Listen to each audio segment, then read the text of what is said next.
a very big issue. I've seen a lot of people spiral into depression. I've seen a lot of people. I see. I always wondered how it is like integrating, not just as a foreigner, but also as a female. I think the work thing stereotype of Germans is not completely true. Because I don't think it's completely true. Hi guys, welcome to another video. Today we are doing something pretty different. With me today we have Ogena. I hope I pronounced the name right. That's fair enough. Oh, close enough. That's good. Yeah. I tried. I was worried about my pronunciation. So we have a lot of people get it wrong, so it's okay. Okay, I'm glad. Ogena is from Nigeria, and I think she also lives in Germany. Okay, good. At least I got the basic information right. I will give Ogena the chance to tell us a little bit about who she is, so I don't butcher it, trying to remember the pronunciation of her name and what she does. So Ogena. Hi everyone, my name is Ogena. Thank you so much, Ren, for having me here. I really appreciate it. Ogena, and I live here in Germany. I live and work here in Germany. I, of course, also create content, like he said, create content on living in Germany, but more towards how to, navigate all the numerous bureaucracies in Germany. Here in Germany, I also work as a designer and as full-time. It's my full-time job, because some people assume people that do YouTube don't have other jobs. So I work full-time as a designer and part-time as a YouTuber. I think that's an interesting point, because I know when people see you create content, it doesn't matter how much content you create, what audience you have. It's very tempting to assume that you are very well off just from the content creation. Of course, we still need a way of sustaining our living besides content creation. So, okay, now you're from Nigeria and you're living in Hamburg. Yes, I live in Hamburg now. Although I've lived in 4 other cities. I've lived in Wismar. Wismar is not so far away from Hamburg, it's about 3 hours from here. Yeah. I've lived in Koblenz. Koblenz is more towards Cologne and Bonn area. Yeah, I know Koblenz. It's not far from me. Yeah, it's a beautiful small city. I also lived in Wuppertal, and then I've lived in Stuttgart. So I've lived in 5 cities so far. Oh man. Then I can say this, you probably have more of an experience of Germany than I do. In Germany, I've lived in just 2 cities, 2 very close cities, and that's it. What cities have you lived in? I've lived in Cologne, then I just moved 30 minutes away to Bonn, and that's it. So you've only been in that area. Yeah, I've been in one area, and yeah. You should go to other places and see how people behave in these other parts of the country. It's completely different from state to state. Actually, I've heard something similar to that. I've heard very different sort of experiences for persons, say, from the east of Germany as compared to my experiences here in Bonn. Definitely. Bonn and NRV generally is very international. People are much more open, people are much more welcoming and more exposed, if that's the way to put it. But once you start going down to the east, it's a complete different dynamics. People look at you strangely. People look at you like you fell off from the sky or something. Not all the time, but I mean, these are the experiences of people who stay in the east. Then if you stay in a small town, for example, when I was in Wismar is a very small town, just 40,000 people, so it's really, really small. When you're there, it's a very different experience. They are very to themselves. People don't, like in NRV, for example, where you have more people speaking English, places like that. No, you have to speak German. You're forced to speak German, or you don't speak at all. Yeah. I'd imagine that. I actually had an experience where I was looking for an apartment, but I wanted to leave the main city because it becomes more affordable as you move a little out. I saw an apartment. When I went there to talk to the previous tenant, a thought just came, like, ask this person what it would be like living here as a Black person. And the lady told me she's never met anybody Black. Like when she goes shopping, when she goes to the doctor's appointment, there is nobody there that looks like me. I thought I'd really stand out in such a community. In such places, yeah. Once you begin to go to the outskirts, you begin to stand out more because there are lesser and lesser Black people in those areas. But I think it's a good avenue to learn the language quicker. If you're in these areas, you're forced to learn the language faster than if you're in the bigger cities where you can, where it's more international. But then it means that you are most likely, not most likely, but there are much more people who complain about biases in those kind of places.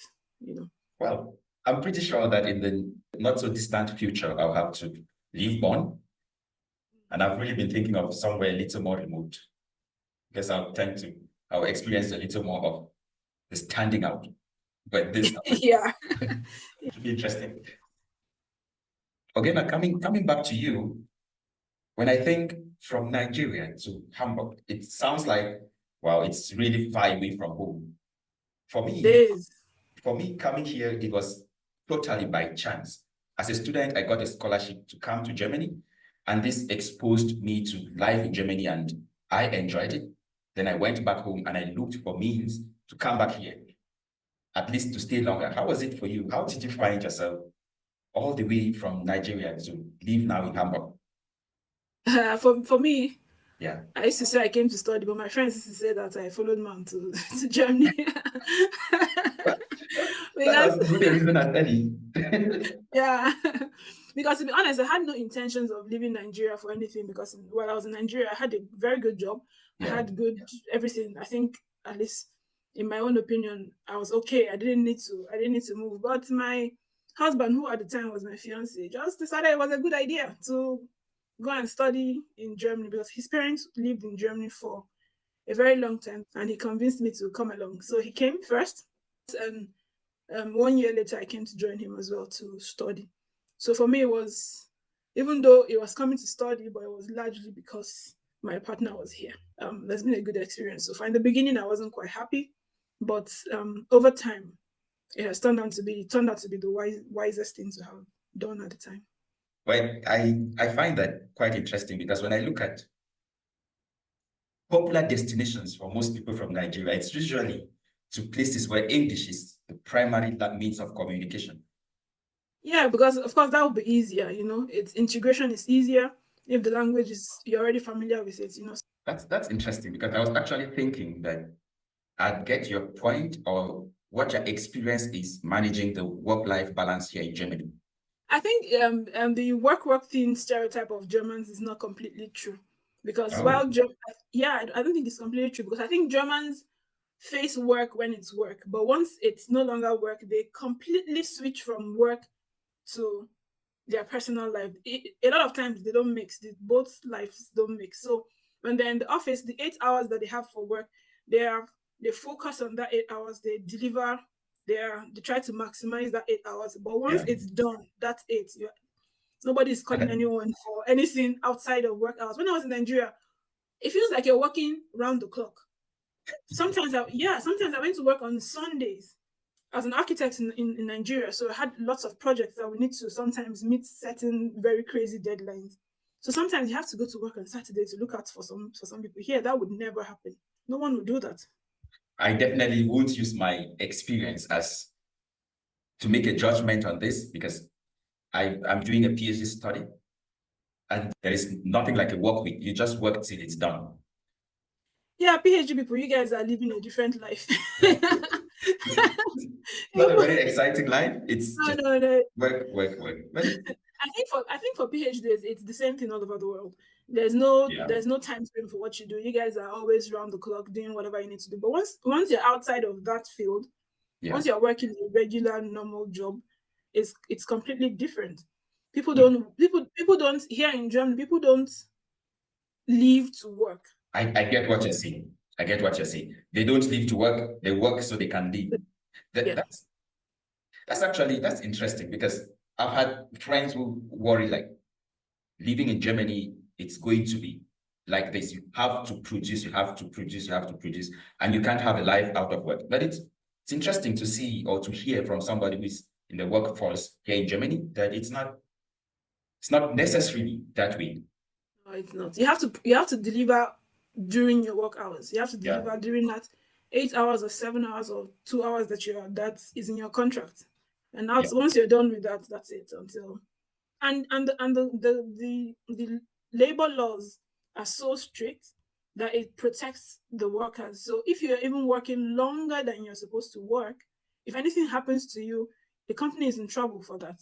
So most often than not, they try to avoid that. In my previous office, my first office, in fact, my boss would remind us to go home. Like sometimes maybe we have too much to do and we're like, let me take 1 or 2 extra hours to finish up. And if she comes, she's like, what are you doing here?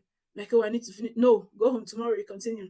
Of course, that doesn't happen every single time. And sometimes if we really, really have to meet a certain deadline, it's okay. You can spend 1 or 2 over hours are allowed. But once you go beyond a certain threshold, you can't work beyond 10 hours, for example, in Germany. It's illegal to work beyond 10 hours a day. So things like that. Okay, now I'd like to talk a little more about you getting in and settling here in Germany as a foreigner. When I just, if I think of in my case, when I just got here, just learning, getting the culture shock, seeing that these people, for example, they are not so chatty in their trains. Without the language, I felt uncomfortable at almost every interaction that I had. How was it like for you coming here? I know you said you came as a student. You might have had your student cohort to mingle with, but how difficult was it for you to settle down here? I always say that community is very important. So community for me has been very helpful. I'm really big on communities, integrating with other people, not just the Germans. It's when people talk about integration, a lot of times we focus on integrating with the Germans. Yeah. It's important, it's really good, but you need to also understand that there are certain challenges you would have that a German would never understand. So that's for me, very true. Yeah. Yeah, so for me, I'm really big on finding your own community, finding your people. So anywhere I go to, I always find where are the Nigerians, where are the Africans, so where are the Ghanaians, I try to find them. I try to integrate myself into these communities, because when there's something I need, these guys are the ones that have experienced it, and these guys are the ones that are most likely going to be able to help me have a much safer or much smoother landing. So I've always taken advantage of communities, because people are always like, oh, when you go abroad, don't talk to all these people, though. Don't integrate with you. Avoid them, they will drag you down. That's nonsense advice, That's ridiculous. Yeah, definitely. I do understand what you're saying. When I came to Germany, I knew one person in Germany, just one person, and that was it. What I found very helpful was I registered in a club. I love to play football. I found people who do this. I registered in this club, and that was like the door to my integration to life here. Community. This is the power of community. This helped me a lot. And I think this is one of the main things that can help you get settled down easily. Community. And I'm glad you just echoed that. You come here and stay alone, you really have a tough time. Yeah. It will. Yeah. Even for me, even though I love to be by myself, I understand that I cannot survive by myself. So I go out of my way to meet people, and or you can even join these things that meet up. There are lots of communities on Meetup where if maybe it's not football you play, maybe you play, maybe you love to play some instruments, or you like hiking, or you like whatever. There are lots of small communities on Meetup, for example. Meetup? I've not. So it's an online platform. They have an app as well, but the general concept is there are different people with different interests. So for example, if you like to hike, if you like to play music, if you like to travel, if you like whatever, there are different groups doing different things. So you can join up any of the groups, and you guys would meet physically for whatever it is the interest is, or maybe online, depending on what the arrangement is. For example, there's a Meetup group I join once in a while when I can here. It's for Black women in Hamburg. So from time to time, we meet to hang out, go for coffee, travel, do whatever. So it's not just limited to expats. It could be a mix of everyone. I see. I always wondered how it is like integrating, not just as a foreigner, but also as a female. For me, as a guy, it's very easy to join whatever club, hang out with whatever groups of people. I don't mind about that. But I've never had the chance to really pick a female's mind to see how they deal with this challenge. we talk about it like we do now, and it sounds trivial, but I've really seen people go into a form of depression. I don't want to use that term, but into a bad state just because they spent their whole time alone, and it become a big problem. It does, and it's not a trivial issue at all. It's a very big issue. I've seen a lot of people spiral into depression. I've seen a lot of people. Being alone is not a good thing at all. Even for someone who doesn't like to mix up with people, it can be mentally draining when you then do this for a very long time. Yes. It's not. I don't think humans were not meant to be by ourselves. No, we are meant to. It's not. It's definitely not healthy. Yeah. Yeah, especially if you don't have a partner. If you're maybe you're not married, you're by yourself. That's even worse. If you are married, at least, and you're with your husband and your wife here, at least you are seeing this person every day. You know. Yeah. But you have if somebody you are to not, talk to. Yeah. Exactly. But when I came as a student, of course, I lived alone. If you don't find a way of forcing yourself out there, then you will stay alone. Nobody will just walk up to you, and you have to put an effort in that. You can also do like easy, simple, grab some low-hanging fruits, like say if you are religious, going to church or mosque or whatever. That's the easiest place you can, already begin to make friends. And when you get there, you join a unit. For example, in my church here in Hamburg, I joined the choir unit. So already in the church, these people are already my first friends. And it's easy to build relationships with these people gradually. And then from them, expand. You can also get into their own network and meet their own friends. These are already low-hanging fruits that we can already take advantage of, as opposed to waiting for big networking events that might scare you as a person who doesn't like to go out. So first do the small one that you can do, and then grow from there. I could relate to that. I think that's very practical. I know you said, okay, you did meet a community from your country. I don't know if this is something you've experienced yourself. No matter how well you speak the language, there is a limit to how close you can get to their people, how close you can get to being a real part of the society. And I had the impression that this could really affect the way we end up integrating in this society. For people who look in the future and think they could live here for 50 years, for 20 years. I don't know what your opinion is when you look at people from not just Nigeria. Let's try to broaden the sea. People from sub-Saharan Africa. When you look at the few that you happened to meet in your interactions here, how well do you think these people are integrating into the society? Do you get a sense that they feel at home in the society, or that they feel at home only when they are with other Africans? I think there are different levels to it. So it depends on if you came here, as most of us who came here as grown-ups, it's a different experience. Then if you came here as a kid, it's different. If you came here as a teenager, it's different. The integration is different. The journey is different. So for us who come here as grown-ups, I do agree with you that there's hardly a point where you think that you are already fully integrated. You would speak the language, is true, but it's the human thing to feel more at home with people that look like you, who share the same experiences like they do, who look like them, who are probably doing whatever they are doing in their own spheres of life. So you feel more comfortable within those spaces. But for those who were born here, for example, or who came here as kids, when their minds are not really well formed to differentiate good and bad and all that stuff, they tend to integrate better. But I think all in all, the most important thing with integration, in my opinion, is being able to maximize the opportunities within the country, regardless of the color of your skin. So I think that's, for me, is the ultimate goal of integration. Being able to break into a friendship group will be very difficult, because these people have built friendships from when they were kids. It's taking forever. So you're not going to come today and next 2, 3, 4 years become their closest friend. You might never feel like you're a part of this people, even if you are here for 100 years. You might never feel that way because you look different.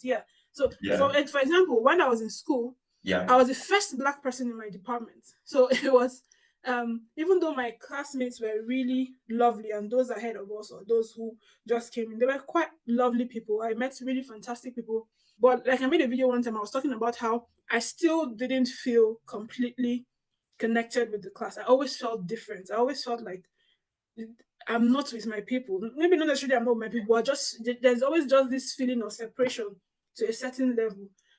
I think this is one of the questions that come to mind when somebody is thinking about moving to a new country. One of the questions they definitely have to answer, or one of the worries that definitely cross their mind, is how easy it's going to be to achieve the things they set out to achieve in that new country. And I think it's realistic to set that the expectation that things are definitely going to be different from what you are used to, and it's going to take a while before you feel comfortable in that new community. I can use an example for when I just got here. When you go into a train or public transport and nobody talks to you, back home, it's very noisy. Everybody is chatting. You don't even need to have known this person.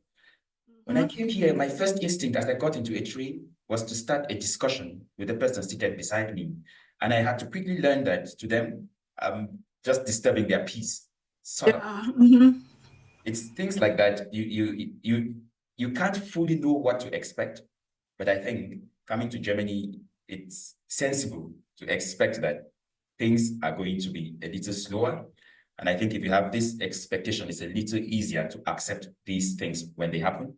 They are not so much of a shock, and they are not going to push you into depression or into tears or something.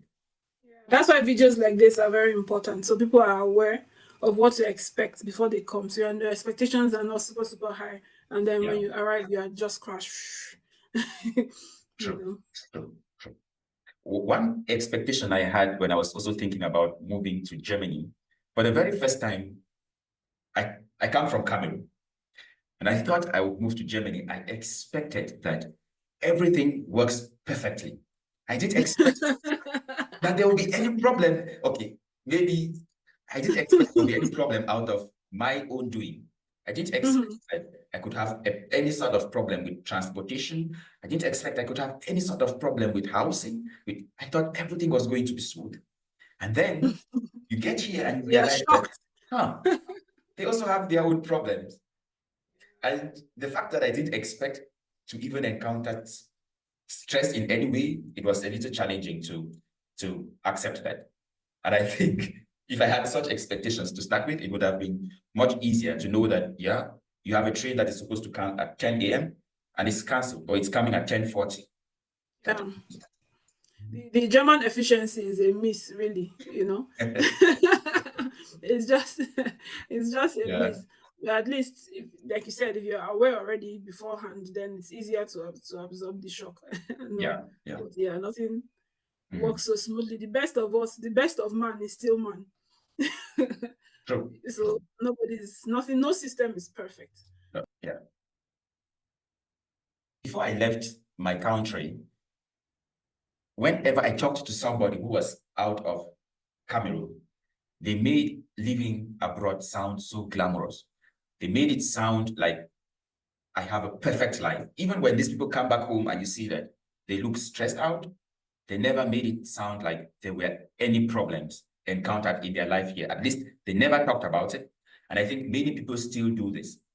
If I were to ask you, Ogena, to give an honest opinion about life, work, and achieving goals out of your home country in a foreign country like Germany, how realistic could you make this sound? Could you encourage people who are thinking about moving to Germany? Could you encourage them to do something similar to what you've done, at least career-wise? Or do you think that we tend to paint it too glamorous and too flashy, but that's not the real picture you experience working here? So there is some sort of glamour. I do agree that there is.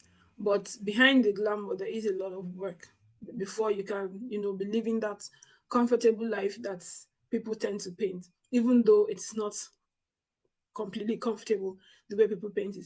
In terms of careers, I would always, anyone that asks me, what do I think about coming to Germany to do what I do, I would always say yes.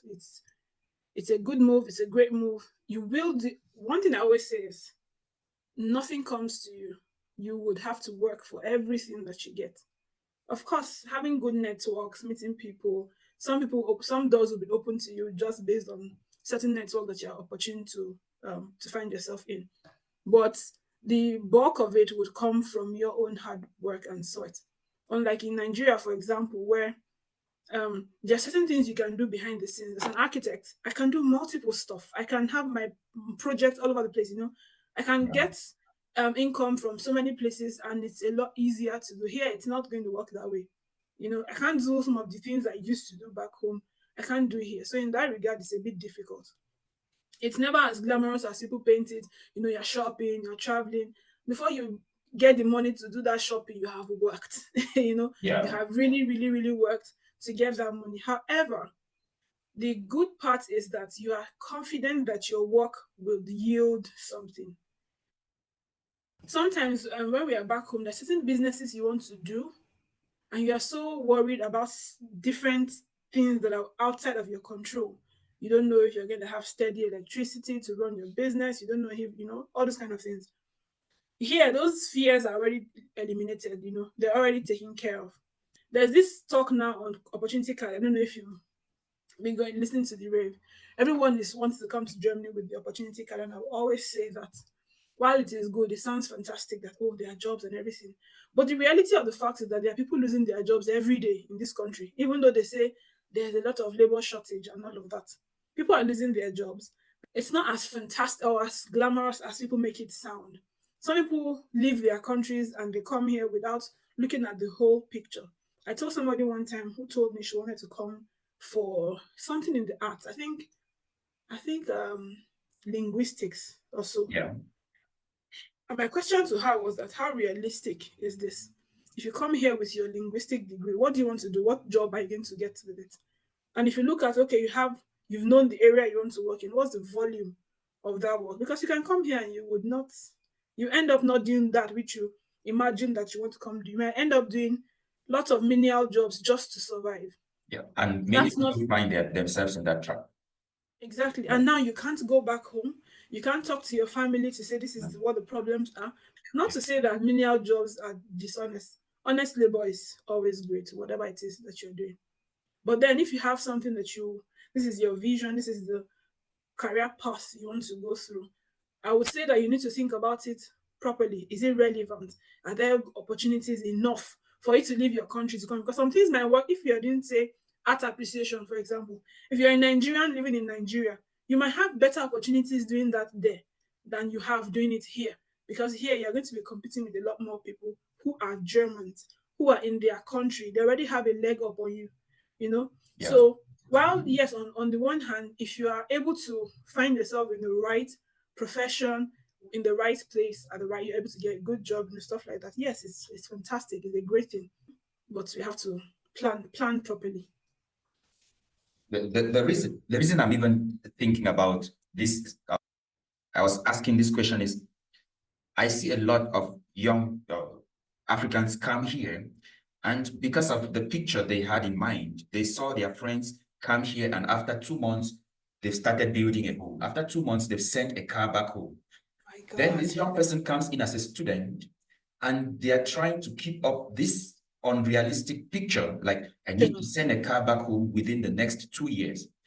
And then because of that, they push their studies or the real mission that brought them here to the background, and they focus on menial jobs just to maintain this image back home.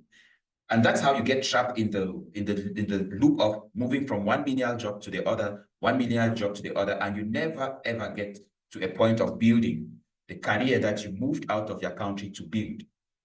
It's ridiculous, and I don't think it's just for people who are moving out of the country. I think people who keep themselves in such loops are people who are general, who are already unrealistic people. Because no matter where you go to in the world, you're not going to make money in 2 months to begin to, do such crazy flamboyant stuff. Anybody who is expecting that is already, let me not say the person is a criminal. The person is a criminal. Because even if you came here, you're prone to becoming one. You are prone to becoming one, exactly. Because no decent work is going to give you such exponential growth within such short time. Even people who come here for work, not even for studies, they came here for work. they need some time to settle in, you know, they need some time to even organize their finances enough to be able to start doing something back home. And even when they are doing something back home, it's in gradual progression. So Yeah. when people see someone, this is the predicament we have with social media. When people see a lot of things that are blown out of proportion, there are people who are living in cubicles in Yes. Germany or Yes. wherever, but they go outside with their fancy looking stuff and they take pictures in places that don't even belong to them and they put it out there, you know. And then someone is back home thinking this is the way life is supposed to be. But by now, I believe that we should all know that life doesn't work that way. So anyone, in my opinion, who is still being deceived by what people put on the internet, the person should check their own heart. If they, yes, I think the person should check their own heart to be sure that. I think it's even a bigger problem than just the internet. Yes, it I is. think that people out of our home countries need to start showing the realistic picture and not make it sound to everybody like they are in some sort of heaven where there is no challenges. Because yeah, that is people true. who move there after you, they are trying to keep up to something that leads to a really dark path, which is we see that here. You don't see it from back home. And I think it's quite important that the people back home, the young persons who are thinking of taking steps similar to the steps we've taken, they know that this is not a realistic picture to put at the forefront of what you're aiming to achieve. I do agree with you. It's important that we as a people are conscious of the burden of representation that we have. I do agree with that. That is true. However, you cannot control what other people do.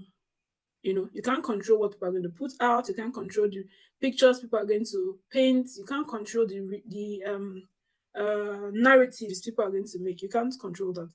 But what we can, however, control is our thirst and lust for things that are beyond our reach as individuals.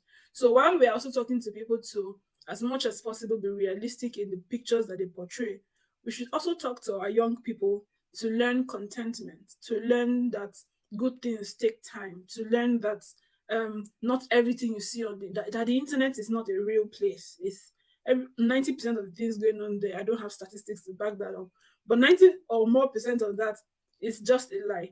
So I am more of the opinion that we should work on what we can control, as opposed to expecting that other people will control their own narratives. I don't know if that makes sense. It does make sense. All Because you can control is what your actions are. You can't control anyone else's action. can't control anyone. Yeah. So, Ogena, I know that you also create content. I personally have had to consume your content, but so the audience have an idea what to expect when they come to your platform, please could you tell us what sort of content you put out? So I make content on navigating life in Germany. So I make English content for internationals to settle into life in Germany. So I make content on everything from what to do when you arrive in Germany, how to different things that you need to observe, say some laws, not really into laws as such because I'm not a lawyer, but sometimes I share if there are updates on some new laws that affect us as internationals. I try to share that as well. And then I try to share some personal experiences in my own life to also let people know what happens in normal people's lives. Yeah. You know, to know that not everything is just like we have said previously, not everything is rosy all the time. Sometimes it doesn't work just as great as we expect it to. So yeah, that's what I do on my channel. Huh. It sounds like your content is not very far from my idea of what is important. I aim a little at people before they get to Germany. And it seems as they get to Germany, they should just be handed over to you and you give them what you need to do next. Do you need to think about city registration? Yes. How do you need an apartment? Of course. How do you go about this? So I think the people who listen to me, who watch what I put out there, handing them over to you, it's a good step. It's a good idea. It is a good idea. So guys, I'd encourage that you check her YouTube channel. You have only YouTube? I have a podcast as well.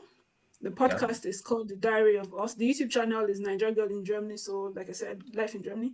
But the podcast is called The Diary. The YouTube channel is Niger Girl in Germany. Okay. And the podcast? And the podcast is called The Diary of Us. The Diary of Us. In the podcast, I interview people of immigrant descent, immigrant background, who are thriving in Germany, who are doing well, and I interview them to talk about what they do, how they are able to navigate the complexities of being Black in a white space, so things like that. So we do that there, and of course, I have I share snippets on Instagram and TikTok and all, but I have I'm sharing this for the first time. My website is coming up, so we're working on it. Yeah, where I'll be able to share more detailed, because I know it's limited what you can do on YouTube in terms of explanation and stuff. So on the website, I'll be able to share things in much more detail. Say, go here, do this, do that, tick this, tick that. Yeah. It's easier to do that. So we're working on it, and hopefully that will be up at the beginning of the new year. Sounds like there are exciting times ahead. I can sense that. Yeah. So guys, don't worry. The links to all of her social media platforms, the links will be in the description of this video. So please go ahead and check out her content. I've looked at what she does and I really like it. So check it out. Subscribe to her channel and follow her other platforms, Instagram. Show her support. TikTok and all of that. Thank you. Thank you so much. Appreciate it. Okay, now this was really good. I loved every moment of our discussion. I had a good time. I hope you did. And I did. It was really lovely. I look forward to us doing more collaborations in the future. And again, guys, please do check out her content. You won't be disappointed if you do. Appreciate it. I appreciate the time here as well. It was lovely having this conversation. These are important conversations, so I'm always happy when we have opportunities to do this. So thank you. Thank you for having me. Thank you for your time, Ogina.